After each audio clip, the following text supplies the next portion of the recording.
Hey guys, this is Kevin. I'm going to show you how to refill a laser printer. While we do this, let's do some math.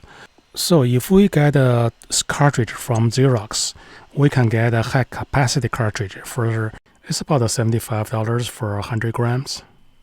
Or we can go to third-party cartridge and save even more. So have you thought of how much a kilo of toner costs?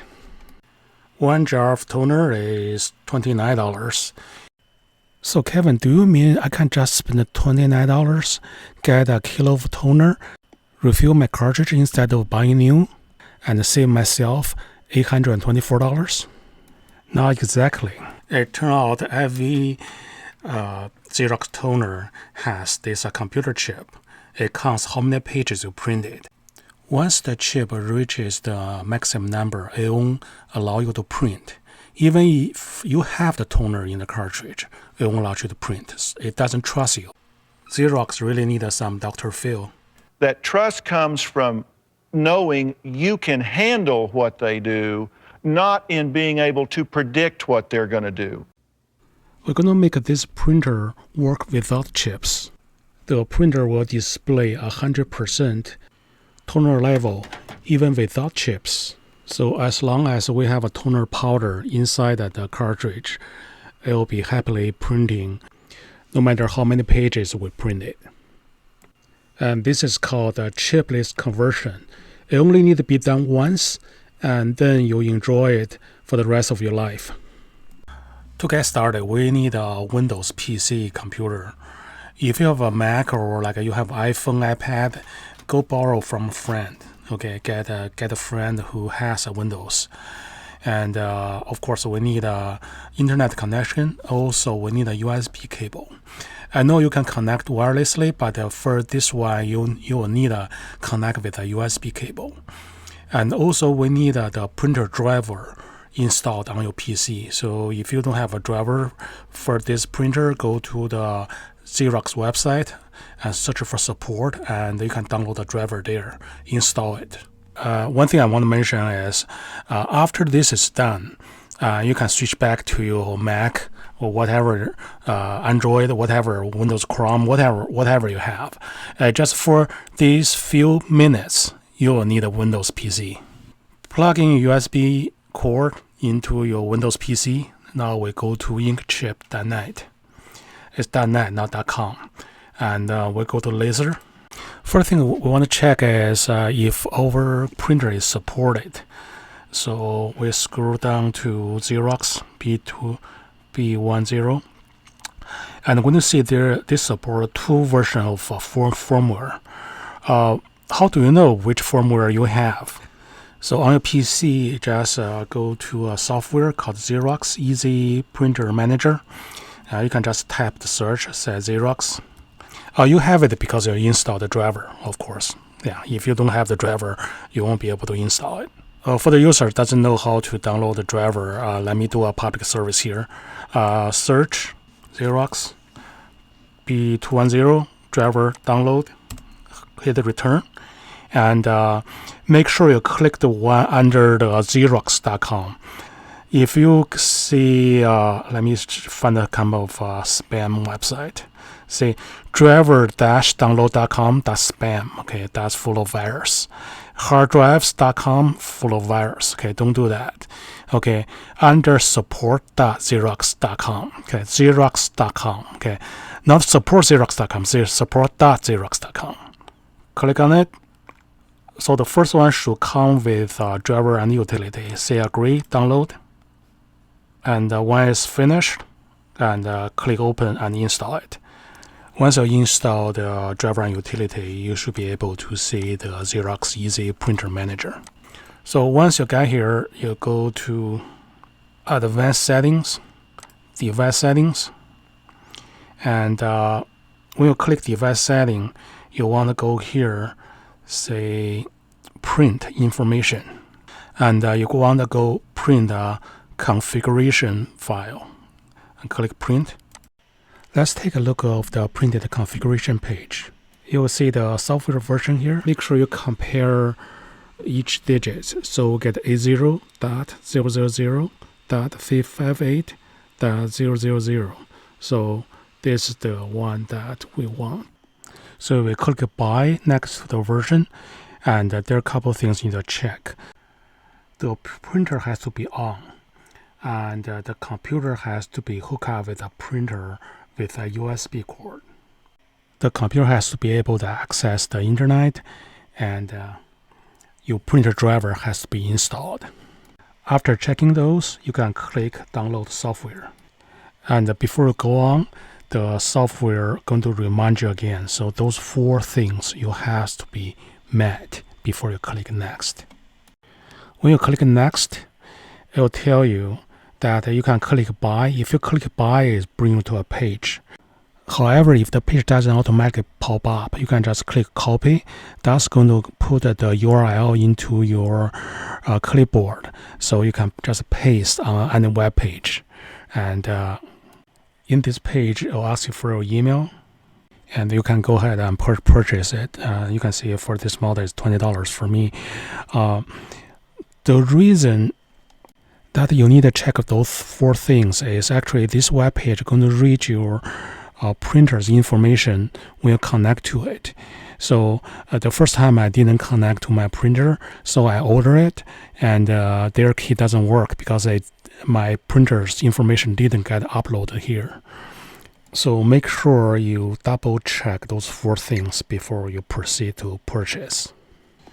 For me, the key comes in almost like immediately after I put the order in. So if you wait a while and still not coming, you probably want to contact their support.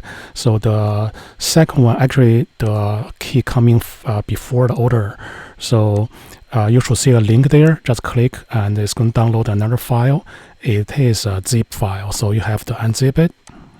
So I go to download folder and find that file. It looks like weird on my PC, and you should see it with a different icon. Just uncompress and select folder. You can see there's a folder. In the folder, there are 3 files. One is instruction. Don't read the instruction. I mean, it's not helpful at all. Just listen to me. Okay. The important is other 2 files. So when you see those files, stop right now. Okay. The next step is very important. If your chiplet installation fails, it must be failed at this stage. And right now, the printer is sleeping. It's in the sleeping mode. The green light is on, but you don't see the WPS on. So you click once, release it, see the WPS light up, and now it's waking up. Okay, you have to make sure it wakes up, and then you press the power. Just hold it, and I usually hold it for a while. Just make sure Now when I release my finger, it shuts off right away. So now the printer is truly off. And now open the front cover and go back to your printer and unplug the power cord. After unplug it, just wait at least a minute. I know you're one of those, I don't need to wait a minute. Yeah, right. Even you unplug, there's still power inside the printer, and it's going to mess you up. You need to be that power's gone. Okay, let me show you. So right now I'm unplugged. And okay, if I touch the power on button, you can see that? Okay, I usually just leave it like this for a while. Go get a cup of coffee, come back, and put your finger and hold down that red button, and then hold down the power button. And you can see right now when I do it, it doesn't light up anymore. Okay, that's good. And now with those buttons pushed down, I plug the printer. You can see the power lit up right away, and I'm not going to release until I count to 3 seconds. 1. Okay, yeah, I counted a little bit late. Okay, now when you release it, okay, don't forget the front cover has to be open. Just leave like this and wait 2 minutes. Okay, if after 2 minutes nothing blinks, it still look like this, you're good. And don't touch anything on the printer. Now walk to the file and drag that weird file into this file. And you're going to see a window pops up and look like this. And hands off, don't do anything, just wait until they finish. Sometimes they load pretty slow first, so it'll be dot, dot, dot, dot. Just wait for it. Eventually, it's going to run, it's going to finish, and boom, the whole thing's gone. You're going to hear your printer restarted, and when you hear the printer restarted, just take a roll of duct tapes, and I usually just do 2 layers, make sure the chip is covered. Okay, so I am covering the chip, so the printer will not read any information from the cartridge anymore, so it don't confuse the printer. Just be sure the printer restarted. I unplug it and plug back the power cord and hit start. Okay, if your printer is not chipless, so if a chipless conversion failed, you're going to see a red warning here saying you don't have cartridge. Of course, you already covered the chip, so the printer will say you don't have cartridge. However, if it's successful, you're going to see this. Oh, my printer is weird. It automatically print the configuration page for some reason. It's just weird. If you guys can tell me how to turn it off, and just let me know. So every time I turn on the printer, it costs me a page. Now just double check it. So we go to our beloved Xerox Easy Printer Manager, and you can see the ink level is 100%. No chip, no problem. Okay, let's review it.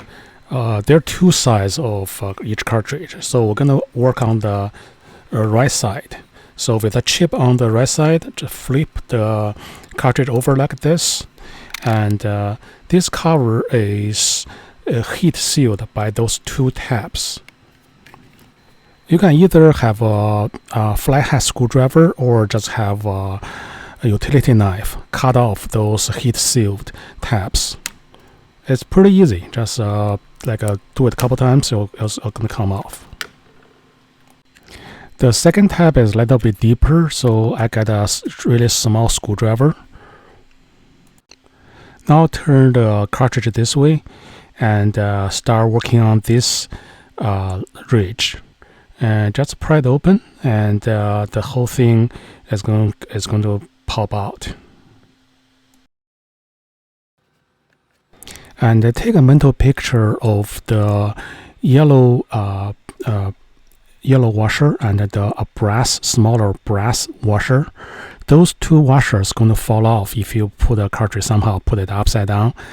You just have to know where to put it back. Now we're going to use a screwdriver to work on this refill cover. This is how the Xerox refill their cartridge. So put like a $3 toner in and sell you for $75. Not a bad business. Oh, make sure you wear a mask. It just like I don't like the powder to get into your lung, and also wear eye protection. I don't want you to look like this, and I don't want you to look like this. By the way, if you really made a mistake, send me a picture. I want to see it. The toner powder flows in just like water, so you just have to have some patience and you do it until it's full. I measure it when it's full. Mine took like 93 grams, so I think the large capacity is 95, so we're pretty close to it. So put the plug back, and then put the cover back, and we're ready for the first page after we change the toner cartridge. Okay, I hope you enjoyed this video. Visit us at www.bchtechnology.com or locally at Greensboro, North Carolina. Cheers!